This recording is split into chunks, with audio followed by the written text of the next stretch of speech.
Welcome back guys. तो इस video में मैं बताऊंगा कि मोस्ट जो ट्रेडर्स है वो लॉस क्यों करते हैं, मतलब उनके वजह से, मतलब उनसे लॉस क्यों होता है। द मेन रीजन क्योंकि वो लॉस करते हैं क्योंकि वो हायर टाइम फ्रेम से नहीं देखते, मल्टीपल टाइम से एनालिसिस नहीं करते। तो वो इस वीडियो में आज मैं वही बताने वाला हूँ कि मतलब ये कैसे होता है, इससे क्या होता है। तो पहले तो हम बीओएस और सीएच वगैरह पहले समझेंगे, फिर हम जाएंगे इस पे मल्टी टाइम एनालिसिस के लिए, क्योंकि ये बहुत छोटा टॉपिक है तो जल्दी हम बता देते हैं। देखो, अगर आपका पहला ये 100 का है, ठीक है, फिर गिर के हो गया वो 110, मतलब बढ़ के हो गया 110, फिर गिर गया 105 के लिए, ठीक है, फिर आगे 120 के लिए, 120, ठीक है, फिर हो गया 115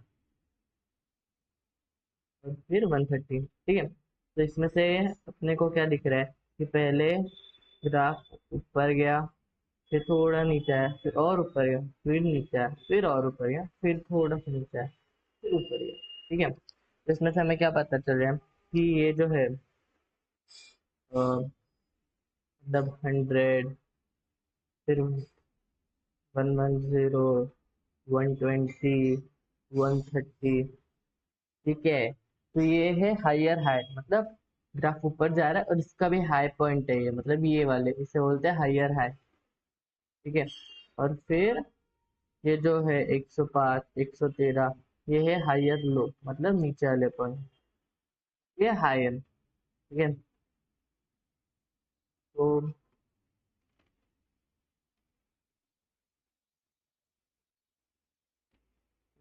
इसके बाद अगर अब ग्राफ की स्टोरी चलिए, 130 हुआ पहले, फिर हुआ 120, फिर हुआ 125, फिर हुआ 110, ठीक है। तो अब इसमें क्या है, ये 130 है, फिर 125 है, ये क्या है, ये है हाई हाई लो, मतलब हायर लो। और फिर ये जो बचा हुआ 120 और 110, ये है लोअर लो, ठीक है। हाँ, तो इससे अपने को ग्राफ का थोड़ा अंदाजा आ जाता है कि ग्राफ हायर हाई चल रहा है, हायर लो चल रहा है। अब हम बोलते हैं मल्टी टाइम फ्रेम एनालिसिस के बारे में, जिसपे मतलब ये अगर लोग नहीं दिखते और बहुत ज्यादा लॉस करते हैं, और ये बहुत अच्छा और मेन कंसेप्ट है जो कि अपने को मतलब मालूम होना चाहिए। देखो, अगर और ये मतलब मैंने बताया, जैसे कि मैं फ्री रिसोर्सेज को आपको बताता हूँ, तो मैंने ये नीरज जोशी 4 जुलाई 2026 वाली वीडियो देखी है और उससे मैंने हेल्प लेके आपको बता रहा हूँ। आप चाहे तो उनकी वीडियो चेकआउट करते हैं, बहुत मस्त वीडियो है, ठीक है।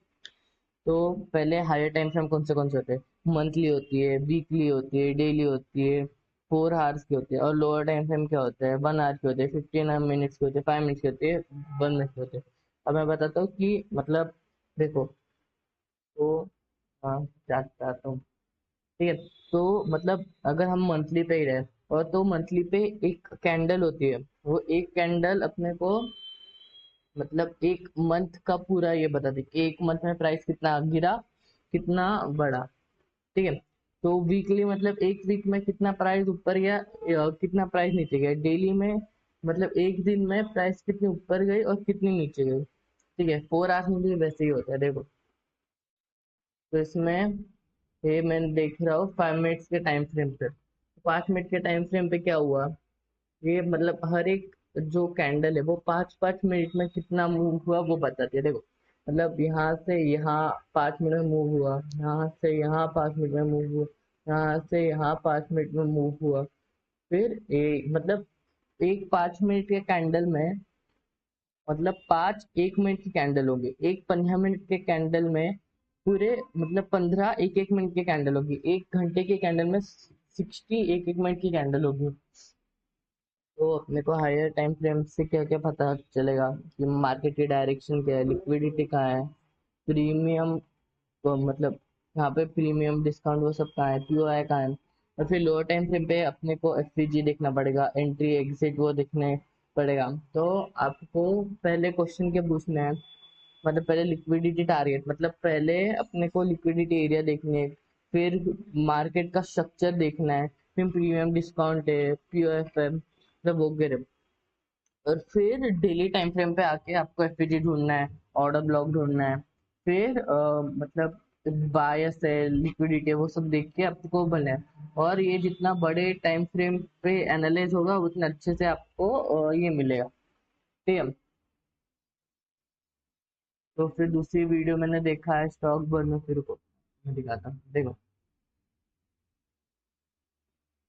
भैया 1 मिनट के टाइम फ्रेम पे चार्ट लोड होने के लिए टाइम लगेगा।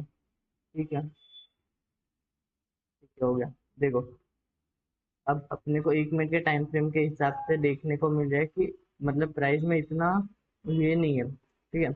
तो आप आपके हिसाब से आपको क्या लग रहा है? अब यहाँ पे देखो ग्राफ नीचे गिर रहा है, तो आप यहाँ पे शॉर्ट करने का सोच सकते हो, लेकिन आपने तो देखा ही नहीं। देखो, फिर मैं गया 4 आवर टाइम फ्रेम पे।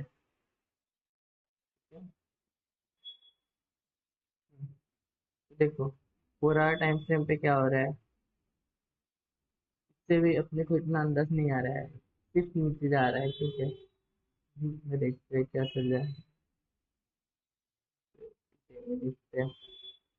ठीक है, तो मतलब इससे आपको बायस का पता चलेगा। देखो, तो ये हम अब मतलब देखो, तो अब हम मतलब देखो, ये ग्राफ नीचे जा रहा है, तो अब हम शॉर्ट करने का सोच सकते हैं। अगर ये और तुम्हारा 1 मिनट टाइम फ्रेम का ये मैच किया, तो आप सोच सकते हो कि आपको शॉर्ट करना है।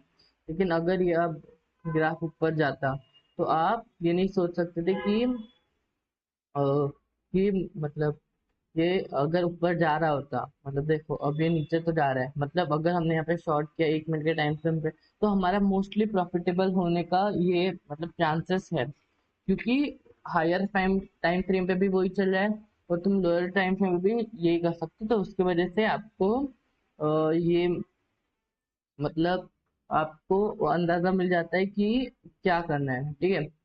तो और और एक मैंने चैनल देखा था बूमिंग बुल्स करके, उसने भी ऑलमोस्ट सेम ही बताया था। तो हम अब दूसरा एक ग्राफ देखते हैं जिससे कि अपने को आइडिया आएगा। ठीक है, गोल्ड में जाते हैं। देखो, तो देखो यहाँ पे क्या, अब मेरे हिसाब से देखो, ये लिक्विडिटी एरिया यहाँ से स्विप होके ये ऊपर जाना चाहिए, क्योंकि यहाँ पे भी देखो एक बार हुआ था, लेकिन यहाँ पे तो उसने रिस्पेक्ट नहीं किया था, लेकिन यहाँ पे बहुत बड़ी कैंडल है, इसकी वजह से इसने रिस्पेक्ट करके ऊपर गया। ठीक है। तो इसका मतलब इतनी बड़ी कैंडल होने के बावजूद भी, इतना सेलर पावरफुल होने के बाद भी यहाँ पे ये हुआ, तो इसका मतलब देखो यहाँ से ये प्राइस ऊपर गया।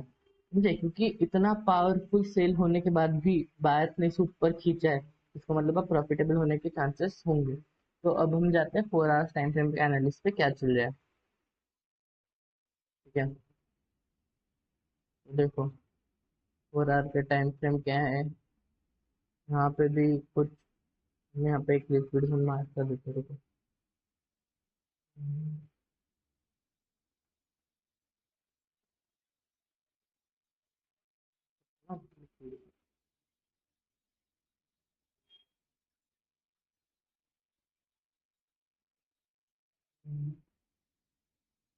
यहाँ पे यहाँ पे भी एक है, ये हम मार्क करके रख देते हैं, यहाँ पे आएगा तो प्राइस ऊपर जाने के चांसेस है।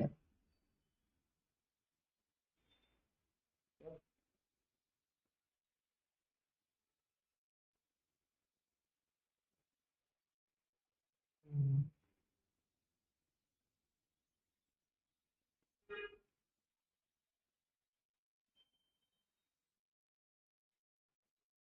तो देखो, अब यहाँ पे आया तो ये ऊपर जाएगा, यहाँ तक मुझे लग रहा है। ठीक है, और यहाँ पे कहीं आसपास लिक्विडिटीज होंगी, कहते हैं क्या, नहीं आसपास तो कहीं नहीं है। और ये स्ट्रक्चर थोड़ा ऐसे वो शोल्डर वाला स्ट्रक्चर के हिसाब से लग रहा है, तो यहाँ पे देखो प्राइस ऊपर गई है, समझ रहे हो? देखो ना, ये शोल्डर टाइप थोड़ा स्ट्रक्चर है, ये प्राइस ऊपर गई है। यहाँ पे अगर ये नीचे गया, तो ये देखना। हम्म, देखो ये बेरिश चल रहा है, मतलब ये नीचे ही जा रहा है, बेरिश है। तो अगर मैं 1 मिनट के इसमें गया तो इसमें से कुछ समझ ही नहीं आ रहा है कि क्या चल रहा है, क्योंकि तो देखो, तो यहाँ पे ग्राफ नीचे तक पहुंच ही नहीं रहा, लिक्विडिटी जोन तक, तो अपने को पता ही नहीं चल रहा। तो हम दूसरी इसमें पूरा टाइम फ्रेम में जाएंगे, वापस वापस ढूंढेंगे कुछ लिक्विड जोन है क्या, फिर उसमें से वापस, मतलब पहले अपने को लिक्विडिटी जोन्स वगैरह या फिर जहाँ पे अच्छे पीओएस वगैरह है, वहां से हम मतलब पीओआई क्या था, मैंने पिछले वीडियो में बताया था कि जहाँ पे ग्राफ वापस चेंज होने की ये कर सकता है। तो देखो यहाँ पे भी एक जोन है, लेकिन यहाँ पे इस जोन को इसने रिस्पेक्ट नहीं किया, तो ये जोन कंसिडर नहीं होगी। और तो मुझे जोन्स नहीं दिख रहे कहीं, ये तो अब हम यहाँ पे देख सकते हैं कि कैसे पूरा टाइम फ्रेम पे पहले एनालाइज करना है, फिर 15 मिनट्स के टाइम फ्रेम पे एक बार एनालाइज करना है, फिर दोनों पे देखना है, और फिर 1 मिनट के टाइम फ्रेम पे तुम्हें बाय और सेल कर सकते हो। मतलब पहले तुम्हें अपनी कैटेगरी मतलब डिसाइड करना पड़ेगा कि तुम किस पे ये कर सकते हो, मतलब तुम्हें किस पे ये करना है, मतलब इसमें ट्रेड करना है। तो मैंने स्टॉक बर्नर की भी एक वीडियो देखी थी, तो उसने उसने 1 मिनट को स्केल्पर बताया था, 5 मिनट को स्केल्पर और इंट्राडे बताया था, फिर 15 मिनट को इंट्राडे बोला था, फिर 1 आवर को शॉर्ट टर्म स्विंग ट्रेडर बोला था, 4 आवर्स को पोजिशनल ट्रेडर बोला था। और फिर ये सब मतलब उन्होंने बोला था कि इन सबको ये बोलते, तो आपको अपना पहले टाइप ध्यान रखना चाहिए कि आप 1 मिनट में मतलब बहुत कम आप में पेशेंस है, तो 1 मिनट की ट्रेड कर सकते हो, 5 मिनट की कर सकते हो, अगर आप रुक सकते हो थोड़ा पेशेंट है तो 15 मिनट, 1 घंटा और 4 घंटा, ऐसे ऐसे तुम अपने हिसाब से ट्रेड कर सकते हो, अपनी अपनी पर्सनैलिटी को जान के कि मैं मतलब मैं कौन सी पर्सनैलिटी का हूँ, मेरे अंदर कितने पेशेंस है, मैं इतने देर तक स्टॉक होल्ड कर सकता हूँ या नहीं। मतलब एट द एंड आपके पेशेंस भी मैटर करते ही है। तो आज की वीडियो के लिए बस इतना ही, और नेक्स्ट टॉपिक मैं मतलब सोच रहा हूँ कि डिस्काउंट और प्रीमियम वाला करूँ। तो थैंक्स फॉर वॉचिंग।